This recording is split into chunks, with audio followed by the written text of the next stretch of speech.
welcome to Old Path Ministries in our Talking Point series. This is one that I'm really excited about doing, and it just kind of came together yesterday when I was at church and something was said, and I thought this would be a fun one to do.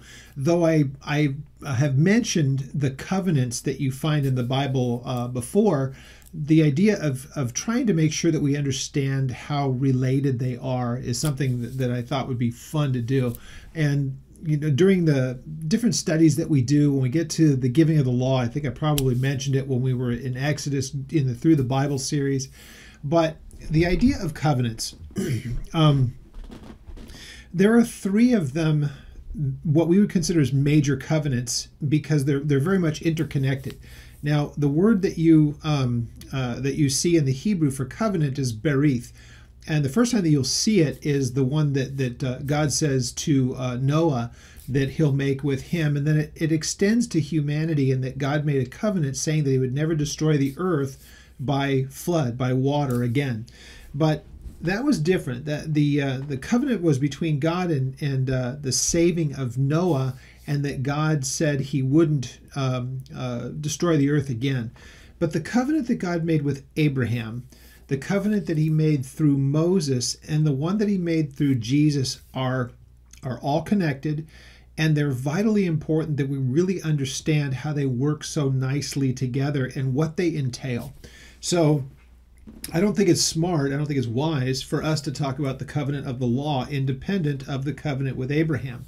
And it doesn't make any sense to make mention of the covenant of Abraham or the one with Moses if you don't talk about the one with Jesus, because without those two, there's really no great understanding of what Jesus did, because it was so much in keeping with the law. So I want to tie all of that up together. I want to begin with the one with Abraham today.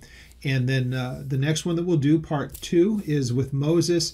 And then we will finish it with part 3, the one with Jesus. And they are all different, but they are all connected. And you'll see how that works in foreshadowing, but in fulfillment, especially with Jesus. One thing I'll point out before we look at this, I just want to make sure that we understand it from the chronological sense, because I know that we've heard it ourselves, maybe even in our early years as a believer, or maybe somebody who's just watching this before that's never really thought about it. There is oftentimes this belief that God had a covenant in the Old Testament sense, and he has a new one in the New Testament sense, and it gives that impression that God is somehow different and somehow that he's changed. He was that austere, mean, warlike God in the Old Testament, and in the new one, it's because of the bookstores, it's just Jesus slinging, sheep over his shoulders and all that nutty stuff. But for us to understand that they are compatible seamlessly one with another, because from the one with Abraham, it was moving forward into the one with Jesus. So everything that Jesus did in the covenant that was in his blood, using his words, it was to fulfill what was promised 2,000 years before Jesus with the person Abraham, and that's where we focus right now. So turn to the 12th chapter of Genesis, and we want to go there because there are some very, very important things to begin our study through this. We're going to look at Genesis chapter 12, and then we're going to go look at Genesis chapter 15, and it will help us in our understanding of how covenants work. So for the sake of this, when we think of the word covenant, the covenant simply means an agreement. It's a pledge. It's an oath. There's a bunch of different words we can use in the English to try to say, but if someone's going to make a covenant with someone else, it is the person who is pledging, I'm going to do this, X. I'm making this agreement with you. What we want to be able to notice is that with the humans in the interaction part of it, it is God who initiates the covenant. It is not man who comes to God and tries to make a covenant with him. The covenants of the Bible are made by God, and they're directed towards mankind. And in particular, when we get to the middle one, the one with Moses, that covenant was with the people of Israel, and it was to govern them in the land when they came into it. But more importantly, we need to recognize that what it did was to establish the matter of sin, and that would be handled and taken care of through the person of Jesus, who would make a covenant with Jew and Gentile alike. So the progression is perfect. One last thing to point out before we look at Abraham. If you remember, when God is interacting with Abraham, what we'll see here in chapter 12 and chapter 15, there's nothing in the way of a codified law. Abraham, you need to do this and you need to do that. Let me write it down to make sure that you fully understand it. That's what he did with Moses. What he does, and you'll see here in chapter 12, he just says, Abraham, I want to do this with you. I have this offer to you. I make this pledge to you. And it was a matter where he had to either believe it or not believe it. And the fact that he did believe it, we'll see in chapter 15, God looked at that and said, it's a righteous act. It's acceptable because he trusts me. And so Abraham's invitation, if you will, by God was a covenant offered to him, but he had to accept it and believe it by faith. Hebrews picks up on that. Where the law itself was not as much of a faith matter as it was an obedience matter. Now, yes, there was faith that you had to believe that God existed and that he expected these things of you, but it was really one more that was focusing on the law. And here's what you must do, here's what you cannot do. And if you do this correctly, great. If you don't do this, there's a problem with fellowship and sacrifice needs to be made. And there was all of those kind of requirements. We get to the New Testament sense, and because Jesus paid the price that the law had required for us, then we are now moved back to the matter of faith. We have faith in the finished, perfected work of Jesus Christ, no longer under the constraints of the law that was a means to salvation. So for them, they had to be obedient to the law. For us, we're obedient to Jesus and the things that he had taught, but he's paid the price for sin. So faith. Now, as far as Abraham's concerned, really fascinating. We get to chapter 12. Let's turn there. And in just the first few verses, we get the understanding of how this is all going to go.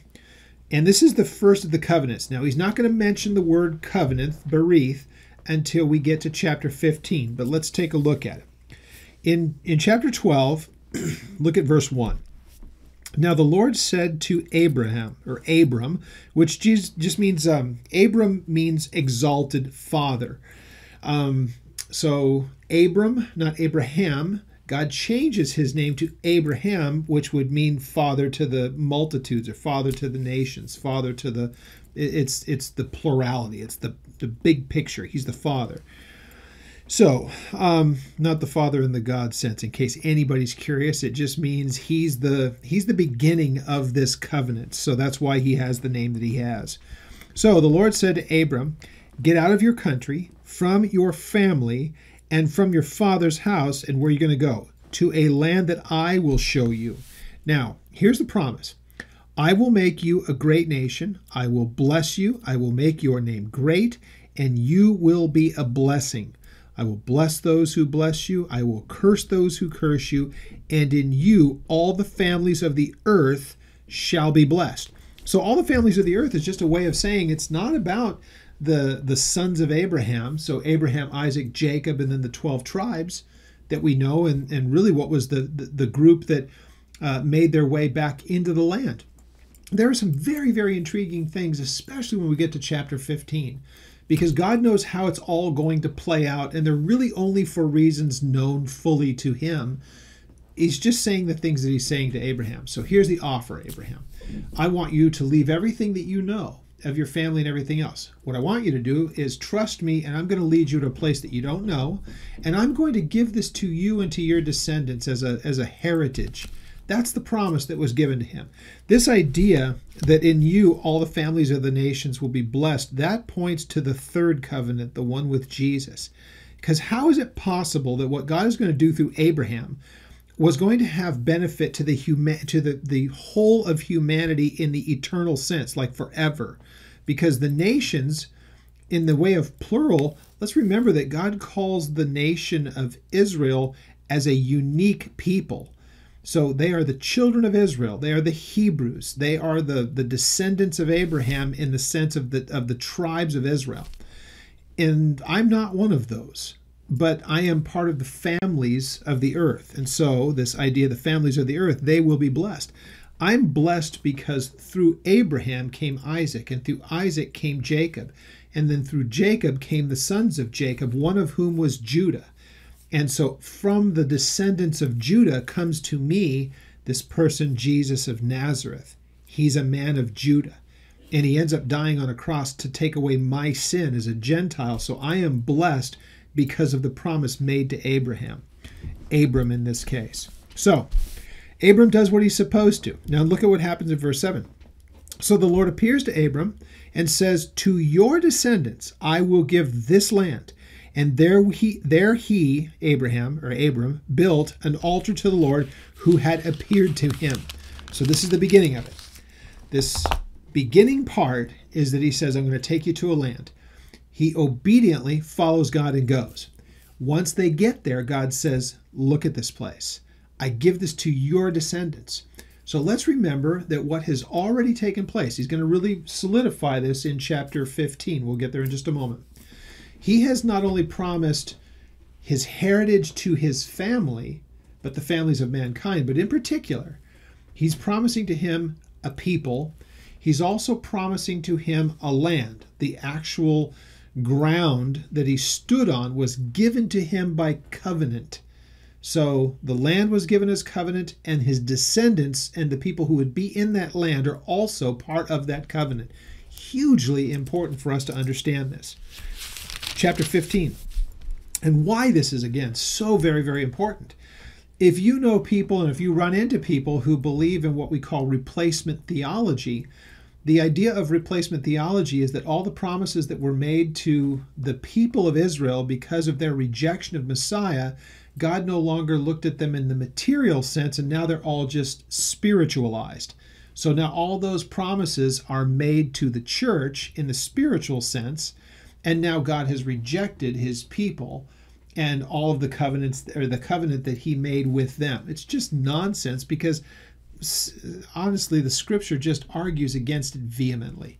So for those people who like to try to make the case for that, it's just, I don't even bother arguing with them. It's just nonsense. But if you're talking with people, come to a real good understanding of these three covenants, and you'll see that nowhere did God rescind any of this, to the point of even saying, I'll bless those who bless you and I'll curse those who curse you. Well, I mean, Israel was displaced from the land for 1950 years, roughly, long, long time. But take a look at the nations who had opposed them. Where are they now? Where are they now? Israel has remained constant throughout history. The Jews were never eradicated, and now here they are back in their land after a displacement of more than 1900 years. That's not insignificant. It is profound, and it is historical that a people who had been displaced in a language that was pretty much, for the most part, forgotten, is now being spoken in the nation that they have always occupied since the time that God brought Abraham to that place 4,000 years ago.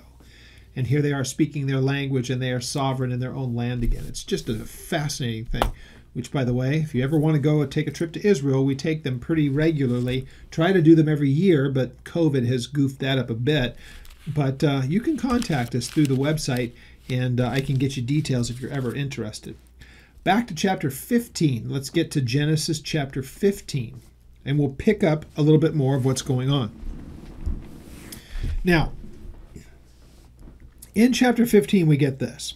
Now, after these things, the Lord came to Abram in a vision, saying, do not be afraid, Abram. I am your shield, your exceedingly great reward. Can you imagine hearing that? This is God speaking to him. It's just amazing.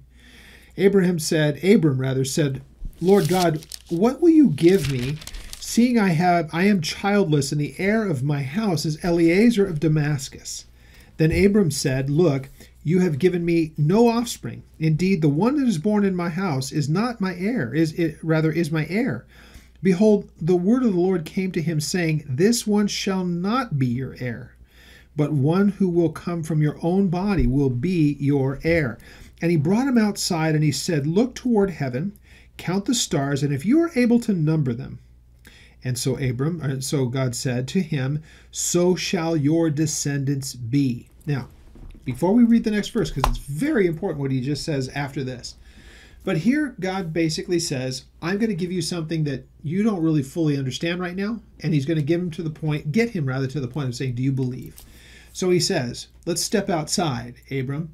Take a look up. And if you could number the stars, and of course he can't, he says, I want you to know that the number that you see there, which is just basically a way of saying it's incalculable, the number of people that will descend from you.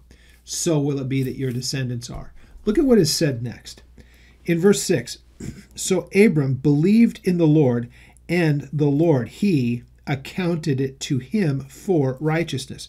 So accounted is a great word to use here, but it's like saying, let me put in the ledger that you trusting me, I'm going to write that down on this side of the ledger as a righteous, as an acceptable, as a pleasing act on your part, Abram. As I look at it, God says, I'm pleased with that. It counted it to him as a righteous thing. You've trusted. So let's always remember this. If we say that we trust or that we have faith, any of those kind of words that we like to use like that, we want to make sure that it's understood this way. I trust him. I have faith in God. Why? Because he makes promises. And when he makes promises, he keeps those promises. He is worthy of my trust. Therefore, I have faith in him because he never fails. See, God looks at that and says, righteous act. Does that make us perfect? Hardly. It just means that when he says something, we trust him. That's faith. We believe it because he promised it, though we might not be able to hold it with our hands right here, right now. He's the God of covenants. He makes agreements with man. He says, I offer this to you. Might not get it when you think, but you'll get it eventually. It's something that God will always make good on. Okay, so look at that. That's the first 6 verses. Now, what we have is the promise of what will happen with his people coming down the road. So we already know God has initiated the covenant, has already by this time brought him to the land where he's able to see what is there. And God has said, I'm giving this to you and to your descendants. In chapter 15, but I have no descendants. God says, not yet, but you're going to get them because they'll be more numerous than the stars if you could go out and count them. So shall your descendants be. And Abraham says, good enough for me. He trusted him. I believe you. Now, look at verse 12. So, when the sun was going down, a deep sleep fell upon Abram. And behold, horror and great darkness fell upon him. Then he said to Abram, know certainly that your descendants will be strangers in a land that is not theirs, and will serve them, and they will afflict them for 400 years. So he's already talking about the captivity in Egypt. But think about this, because like I said, remember how I had mentioned that they're all so connected? Of course they're connected, because God says that there are things that are going to happen down the road in history, and your people will come back to this land and they will finally occupy it. So we know that from reading through Genesis, we know that it was not only from Abraham, but to Isaac and to his family, and to Jacob, one of his sons, from that and his family. There was this transitory thing that they were in the land, but they never really held the land. They were just kind of moving from place to place. It was in the latter part of Jacob's life that his entire family wound up in Egypt. And they stayed there because of famine initially, but because of the son Joseph, who was stranded and sold into slavery, who found his way into Egypt and God favored him. They were going to stay in Egypt for those 400 years. So isn't this an amazing thing? That one covenant that would lead to another, God is prophesying through or telling Abram of something that will happen that leads to the next covenant. Because what happens after those 400 years? Moses is brought up and gets them to the promised land. Joshua is actually the one who takes them in, but the law is given through Moses. And then they have that next covenant of the law. Here's what you will do, here's what you won't do. That was given to Moses while they were in that 40 years wandering around after the Exodus. When they come into the land, they're getting to the next part of that covenant. They've been given the law through Moses. Joshua actually leads them into the nation of Israel, and they begin to subdue the land, just like the promise to Abram. But it was going to be hundreds of years down the road. Pretty amazing, isn't it? All right, let's read on, because it's really important what's said next. So, notice in verse 14, and also the nation whom they serve I will judge. Yeah, he did. Remember? That was the plagues, and that was ultimately wiping them out, the armies of Pharaoh, when they crossed the Red Sea. So afterwards they shall come out with great possessions, which they did. They basically took plunder as they left from Egypt. And verse 15, now as for you, you will go to your fathers in peace. You will be buried in a good old age. But in the 4th generation they shall return here. for the iniquity of the Amorites is not yet complete. So God still has to work out the things in the land to the point where the people that inhabit what is Israel are going to do the things that they do, which makes them ripe for judgment. So if you've been studying through, as we went through the books of Numbers and Deuteronomy, and then through into Joshua, you know that especially in Joshua, God was not only bringing his people into the land, which was a fulfillment of the covenant promise to Abraham, but he was also using his people, the nation of Israel, to act as an instrument of his judgment upon the wickedness that was going on in the land of Israel at the time. So God did not ask them to indiscriminately just wipe people out, but there was judgment that was to be done against the people because of their wickedness and their paganism that God had detested. So all of these pieces are working together. God makes the promise, man goes on with his whole life, and God is moving these things and doing them in advance, but he tells him before it even takes place. Now notice this. He's already talked about the people, right? He made the promise, you're going to have a people, you're going to have a nation and a place where they can live. Now, he's just come back to it in chapter 15, said, now, as far as the people are concerned, they're going to be displaced from this land for a time. It'll be those 400 years. It's forecasting, looking forward, basically 500 years until the time of Moses and bringing them back out from Egypt and that captivity, bringing them back into the land. Look at what you get in verse 18, because it's incredibly important. On the same day, verse 18, on the same day the Lord made a covenant with Abram, saying, a covenant, a berith. So this is the first of these covenants with, this is where it's first mentioned as a covenant, an agreement, and I'm going to do this thing. The covenant that he's mentioning here, it already has to do with the people because now he's going to give them a land. So he says this, to your descendants I have given this land. So notice, it is a covenant of a people and of a place where his people would dwell. So it's twofold. Amazing, isn't it? So God says, not only am I making this covenant with you, Abraham, but I am making it with your descendants. Not just the relationship, not just that I will lead you, not just that I will give you a law, not that you will be my people, but I'm also going to give you a place wherein you can dwell. So then he says, I have given you the land from the river of Egypt to the great river. Now the river of Egypt would be the Nile. To the great river is Euphrates.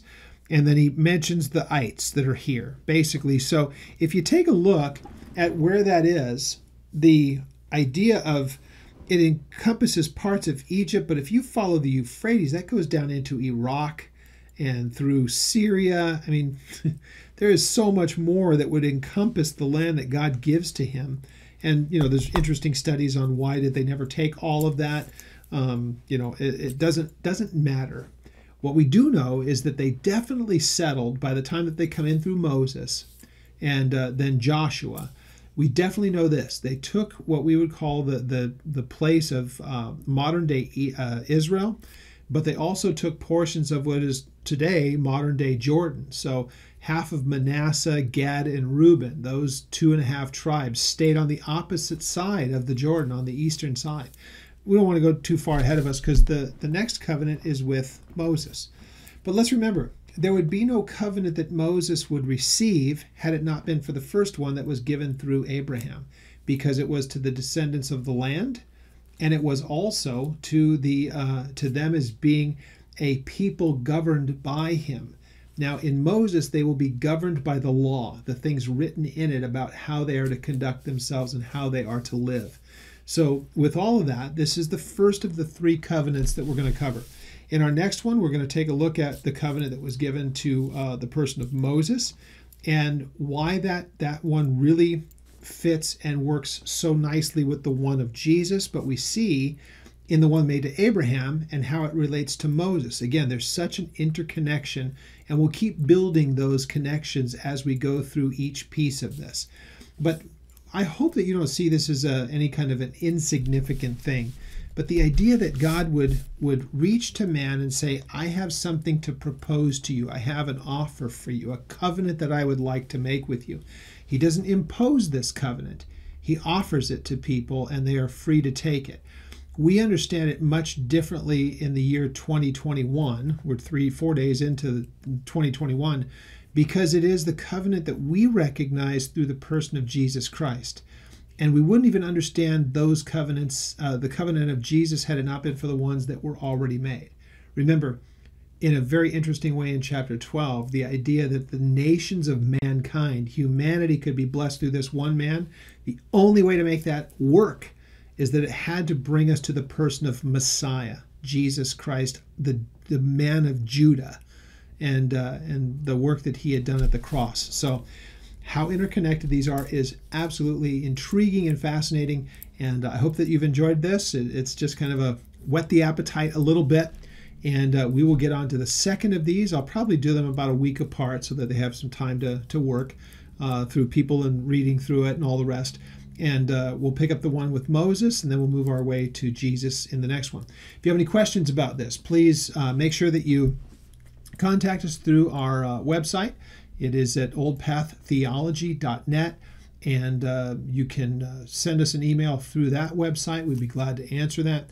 And if you're watching this on YouTube, you can go to the YouTube channel and be a subscriber there. You'll get notifications when I put out things like this in particular. Through the Bible studies, the Old Testament, those are always up on Monday evenings. And on Thursday evenings, we do New Testament. And then I put out this kind of content from time to time. Subscribing to the YouTube channel is the best way to make sure that you know when this has come up recently. So with that said, we will pick up the second of the covenants next time that we meet. And I hope that you have found this useful and helpful and intriguing. We'll pick up the next one next time in about a week or so. God bless you.